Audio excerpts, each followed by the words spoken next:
માટે ભાવ કેવો હોય? પ્રેમ કોને કહેવાય? પ્રેમમાં બંધન હોય? પ્રેમમાં બંધન હોય? પ્રેમમાં બંધન ના હોય. પ્રેમ કોને કહેવાય? કે જતાને જવા દો, એને પ્રેમ કહેવાય. પ્રેમ કોને કહેવાય? આજકાલના યંગસ્ટર્સ બહુ એક શબ્દનો ઉપયોગ કરે, કોમ્પ્રોમાઇઝ. શું કરે? કોમ્પ્રોમાઇઝ. અમે મેરેજ કરીને તમારા સાથે જીવન વ્યતીત કરવા માટે ઘણા બધા કોમ્પ્રોમાઇઝ કર્યા છે, ઘણું બધું ત્યાગ્યું છે, ઘણું બધું આમ તેમ. જો સૌથી પહેલા તો હું એમ કહીશ કે આ પ્રેમનો સંબંધ હોય, તમે તમારા માતા પિતાની પસંદગીથી લગ્ન કરો કે પોતાની પસંદગીથી લગ્ન કરો, પ્રેમ વગર લગ્ન સંભવ નથી. મારા વડીલોને પણ કહીશ કે એ સમય ગયો, હા, કે જ્યારે તમે લગ્ન બાદ જ પત્નીનું મુખ જોતા હતા. અત્યારે એ સમય નથી. અને તમે એમ કહો કે હમારે જમાને મેં તો એવો જમાના ગયા.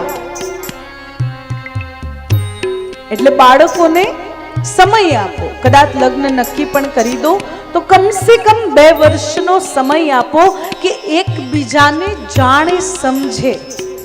અને હું એક શબ્દ કહીશ ને તો એમ થશે કે પ્રેમમાં એવું થોડી હોય એકબીજાને ઝેલી શકે, હે ને? કારણ કે આમ સાચા પ્રેમીઓના મુખે મેં સાંભળ્યું છે, જે ઈશ્વરને ખૂબ પ્રેમ કરતા હોય, જે સંસારમાં રહેતા હોય, જે પોતાના જીવનસાથીને પ્રેમ કરતા હોય, એ શું કહે કે 2 વખત પ્રેમ થાય. એક વાર તો પહેલા જોઈને જ, અને બીજી વાર એકદમ આમ એઝ ઇટ ઇઝ પરિસ્થિતિમાં જેવા છો એવા એકબીજા સાથે થઈ જાઓ ત્યારે. તો પ્રેમમાં છે ને કોમ્પ્રોમાઇઝ જેવું કઈ હોતું નથી. અત્યારે શ્યામ સુંદરને પ્રેમ કરીએ અને કહીએ કે પ્રભુ તું ત્યાં, હું અહીંયા, જો તો મેં કેટલા કોમ્પ્રોમાઇઝ કર્યા, તું સામે આવતો નથી, મારા પાસે બેસતો નથી, મારી વાત સાંભળતો નથી, મારી વાતનો જવાબ આપતો નથી, અને તે છતાં હું તને પ્રેમ કરું છું પ્રભુ, હું કેટલો કોમ્પ્રોમાઇઝ કરું છું. તો કનૈયા કહેશે જતો રહે, નથી જોઈતો તારો કોમ્પ્રોમાઇઝ. શ્રી કૃષ્ણ કહેશે આવા કોમ્પ્રોમાઇઝ વાળા મારે નથી જોઈતા. પ્રેમી પ્રેમી કેવા જોઈએ છે કે તારા માટે તું કહે એવો હું થઈ જાઉં. પ્રેમમાં શું હોય ને, તને ગમે એવો હું થઈ જાઉં. પ્રેમમાં એ સમર્પણ હોય. સંસારમાં રહો, ગ્રહસ્થ જીવનમાં રહો, પોતાના જીવન સાથીને પ્રેમ કેવો કરો? તું કહે એવો હું થઈ જાઉં, તું કહે એવી હું થઈ જાઉં. તને ન ગમે મારું બોલવું તો હું શાંત થઈ જાઉં, તને ગમે મારું બોલવું તો હું બોલવા લાગુ. એ સમર્પણને, સમર્પણનો ભાવ તો ગોપીઓને છે. આપણને સંસારમાં રહીને કદાચ સંસારમાં આવું સમર્પણ નહીં હશે, પણ ગોપીઓને કૃષ્ણ માટે કેવું સમર્પણ છે? પ્રભુ તારા પાસે મને શુલ્કમાં કઈ નથી જોઈતું. સામે પ્રેમ આપે ન આપે, અપનાવે, તડપાવે, પકડે, છોડે, એ બધી તારી મરજી, પણ અમે તને પ્રેમ કરીએ છીએ. આટલું વચન, આટલું આજનું વચન તારે નિભાવવું પડશે. કે તે જે કહ્યું ને કે હું તમને મળીશ, તો એ વચન તો નિભાવવું પડશે. કારણ કે તું તો અમારો તારણહાર છે. વિષજલાપ્યાદ વ્યાલ રાક્ષસાદ વર્ષ મારુતાદ વૈદ્યુતાનલાદ, કે ક્યાં ક્યાં તે અમને બચાવ્યા છે. કાલિયથી, રાક્ષસોથી, વર્ષાથી, અગ્નિથી.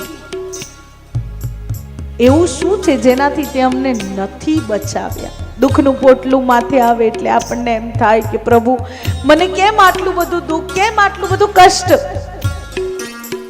અત્યારે આ સોશિયલ મીડિયાનો જમાનો છે, અને એમાંય આપણા ઇન્સ્ટાગ્રામ પેજ ઉપર આપણી ટીમ દ્વારા નાની નાની રીલ્સ કટ કરીને મૂકવામાં આવે. અને એમાં એક રીલ કંઈક એવી મૂકેલી છે કે એમાં એક આ શબ્દ, અને કે સત્કર્મ કરો તમને સુખ મળશે. તો ક્યારેક હું ફ્રી બેઠી હોય તો નીચે કમેન્ટ આવતી હોય ને તમારા બધાની, એવું વાંચતી હોય તો એક ભાઈએ કે બહેને, ખબર નહીં, મને યાદ નથી, પણ કમેન્ટ કરી છે, ખોટી વાત છે દીદી તમારી, સારા કર્મ કરનારને બધા મારે છે, ટીપે છે, કષ્ટ આપે છે.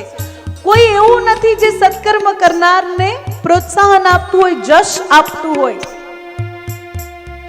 આ સંસારમાં જશ લેવાની ભાવના ખોટી જ છે. તમે પોતાનું સર્વસ્વ લૂંટાવી દેશો ને તોય જશ નહીં મળે. જે સત્કર્મ કરે છે, જે સંતો છે, જે નિષ્કામ ભાવથી સેવા કરે છે, એ સેવા કરનારને જશ નથી.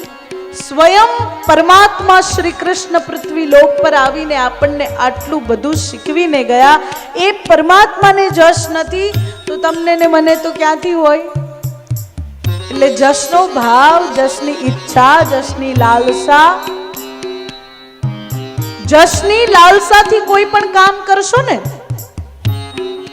આપણા આશ્રમની જે દીકરીઓ છે, દીકરીઓને લાવ્યા એટલે જો ઘણા ડાયા હોય, ઘણા વધારે ડાયા હોય ને ઘણા આમ અતિ ડાયા હોય. ડાયા કહું છું, હા. એટલે એક જણે મને કીધું કે આ દીકરીઓને રાખવાનું ની શું જરૂર છે દીદી તમારે? કોણે તમને આમની સેવા કરવાનો ઠેકો આપ્યો છે? શું કરવા તમે એ પ્રદેશોમાં જઈને એ જગ્યાઓમાંથી શોધી શોધીને આ દીકરીઓને લાવીને એજ્યુકેશન આપો છો? તમે ગરડા થશો તો કોઈ તમને સાચવશે? આ એકેય તમારો સહારો બનશે? તો મને ત્યારે એમ થયું કે આવું તો મેં પોતે પણ નથી વિચાર્યું.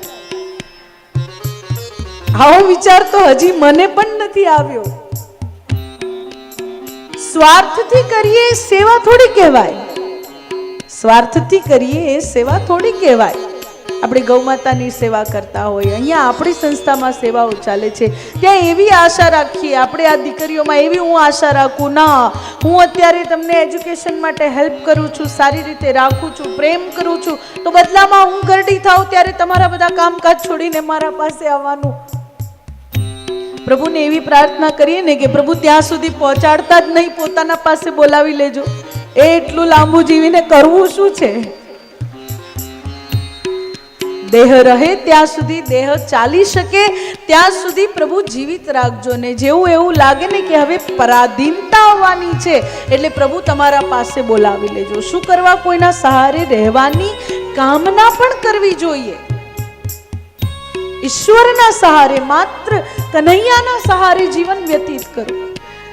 અને એ પ્રભુ બચાવે છે. આપણા જીવનમાં કઈ રાક્ષસો એમ નથી આવતા જેમ બ્રજ પર આવ્યા, જેમ બકાસુર આવ્યો, જેમ અઘાસુર આવ્યો, એમ નથી આવતા. પણ છતાંય આપણા જીવનમાં રાક્ષસો આવે છે ને રાક્ષસોથી પ્રભુ આપણી રક્ષા કરે છે.